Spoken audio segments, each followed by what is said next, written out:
Assalamualaikum warahmatullahi wabarakatuh. Selamat pagi anak-anak kelas 4 MI Tarbiyatus Syarifah. Kembali lagi bersama Pak Udin dalam pembelajaran sejarah kebudayaan Islam. Bagaimana kabar anak-anakku semua pada kali ini? Semoga anak-anakku semua dilindungi oleh Allah Subhanahu wa taala dalam keadaan sehat walafiat.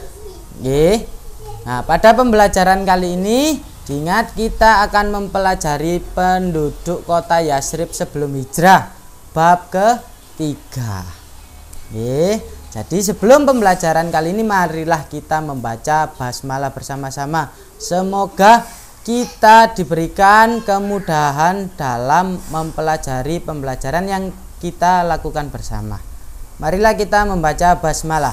Bismillahirrahmanirrahim. Nah, pada pembelajaran kali ini kita akan mempelajari yang pertama, yakni penduduk kota Yatsrib sebelum hijrah. Yang kedua, kepercayaan masyarakat Yatsrib sebelum hijrah. Yang ketiga, keadaan ekonomi dan peradaban masyarakat Yatsrib sebelum hijrah. Yang keempat, kondisi sosial masyarakat Yatsrib sebelum Nabi Muhammad SAW hijrah ke Madinah. Yatsrib ini adalah Madinah. Nama dulunya yakni Yatsrib. Nah, yang pertama, penduduk kota Yatsrib sebelum hijrah. Mayoritas penduduknya sebagai petani sehingga kota Yatsrib adalah kota yang subur, dan selain itu berdagang dan beternak. Selain petani itu berdagang dan beternak. Kemudian mayoritas penduduknya sebagai pendatang, jadi tidak asli dari kota Yatsrib, terdiri dari berbagai macam suku. Di antaranya ada kabilah atau kelompok Arab yang paling besar, yakni suku Aus dan Khosroj, dan ada suku yang besar yakni Yahudi. Kemudian bagaimana sih sifat orang Yatsrib? Yakni sifatnya adalah pemberani, senang menerima tamu, dermawan, sabar, dan jujur. Ini adalah tipikal atau sifat-sifat penduduk kota Madinah atau Yatsrib ketika saat itu pada awal mula. Kemudian ketika suku-suku di Yatsrib hidup berdampingan, namun ada hasutan dari suku Yahudi dan terjadilah perpecahan atau perselisihan yang panjang hingga 120 tahun antara suku Aus dan Khosroj, dan kota ini menjadi tidak harmonis lagi. Nah, inilah penduduk kota Yatsrib sebelum Nabi Muhammad hijrah. Kemudian kepercayaan masyarakat Yatsrib sebelum hijrah ada tiga. Yang pertama, agama Yahudi. Yang kedua, agama Nasrani. Yang ketiga, kepercayaan kepada benda-benda dan kekuatan alam.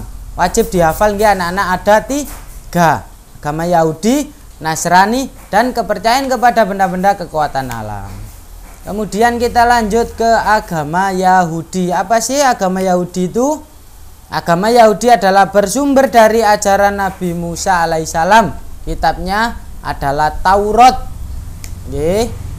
Kemudian orang-orang Yahudi masuk kepada kota Yatsrib pada abad ke-1 dan ke-2.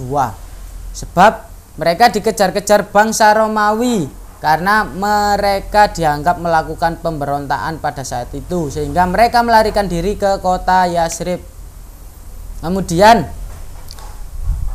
agama Yahudi ketika di Yatsrib dianut oleh beberapa suku banyak, yakni antara lain Bani Qainuqah, Bani Nadir, Bani Khottafan, dan Bani Quraidah, dan lain sebagainya. Masih ada, tapi ini hanya sebagian.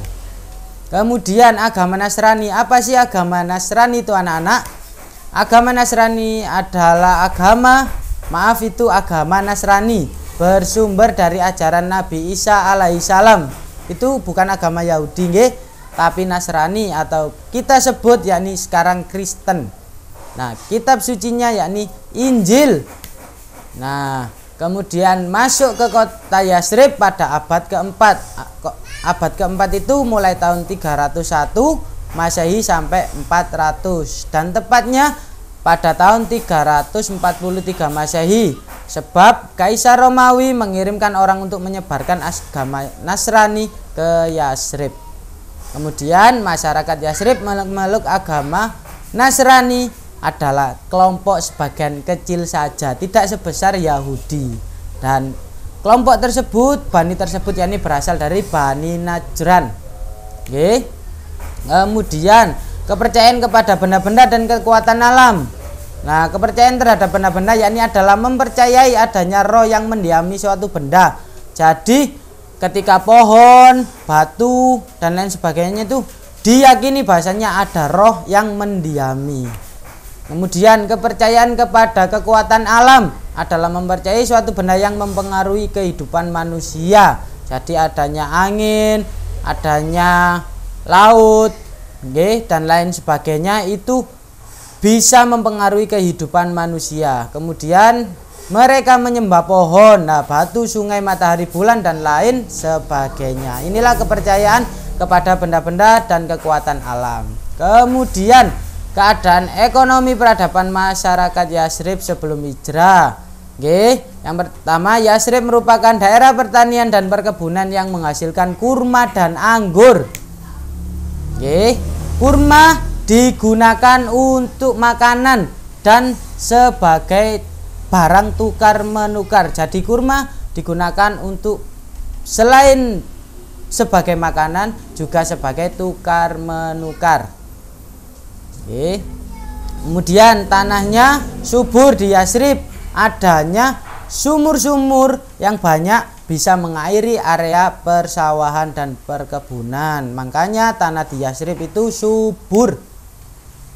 Kemudian namun kebutuhan makanan mereka tidak tercukupi. Mereka harus membeli bahan pokok makanan yang lainnya dari kota Syam. Jadi mengambil karena tidak cukup bahan makanannya. Kemudian penduduk Madinah juga beternak. Selain pertanian mereka juga berternak seperti unta, sapi, kambing, dan kuda. Ingat yang terakhir, terdapat pasar-pasar yang dijadikan jual beli. Mata uang yang digunakan ialah dirham dan dinar. Bukan rupiah. Kalau rupiah di Indonesia, di kota Yatsrib dulu memakai mata uang yang namanya dirham atau dinar. Nah, ini yang terakhir, kondisi sosial masyarakat Yatsrib sebelum hijrah. Yang pertama, terdapat suku Aus dan Khosroj. Nah, nama suku Aus dan Khosroj berasal dari nama kakak beradik. Nah, yakni Aus dan Khosroj. Jadi terbelah menjadi dua, mempunyai anggota yang sama kuat dan sama banyak, sehingga mereka saling bermusuhan dan berselisih hingga 120 tahun. Yang awalnya damai-damai saja, akibat hasutan suku Yahudi, jadi mereka terpecah belah. Kemudian suku Yahudi adalah pendatang yang berasal dari wilayah Arab bagian utara, dan mereka datang secara bergelombang pada abad 1 dan kedua. Abad 1 dan kedua, diingat anak-anak, karena mereka menghindar dari bangsa Romawi yang menganggap mereka sebagai pemberontak. Jadi dikejar-kejar, mereka melarikan diri ke kota Yatsrib. Itu adalah kondisi sosial masyarakat sebelum Nabi hijrah.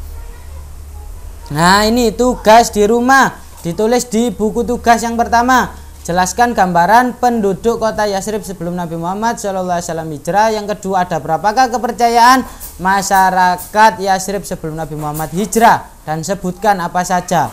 Yang ketiga, sebutkan mata pencaharian penduduk Madinah atau Yatsrib. Yang keempat, jelaskan keadaan ekonomi penduduk Madinah atau Yatsrib sebelum Nabi hijrah. Yang kelima, sebutkan dua suku dari kabilah Arab Madinah yang sangat besar. Lah, itu apa saja? Itu saja tugasnya dari Pak Udin, dikerjakan di rumah, nggih. Nah, pada materi pembelajaran kali ini. Semoga bermanfaat dan anak-anak tetap jaga protokol kesehatan dan jaga kesehatannya sehingga badannya tidak mudah terkena virus, sehingga bisa mengikuti pembelajaran yang diberikan oleh Bapak Ibu guru. Sebelum kita akhiri, marilah kita berdoa bersama-sama membaca hamdalah. Alhamdulillahirabbil alamin. Nah, Pak Udin akhiri, wallahul muwaffiq ila aqwamit thoriq. Assalamualaikum warahmatullahi wabarakatuh.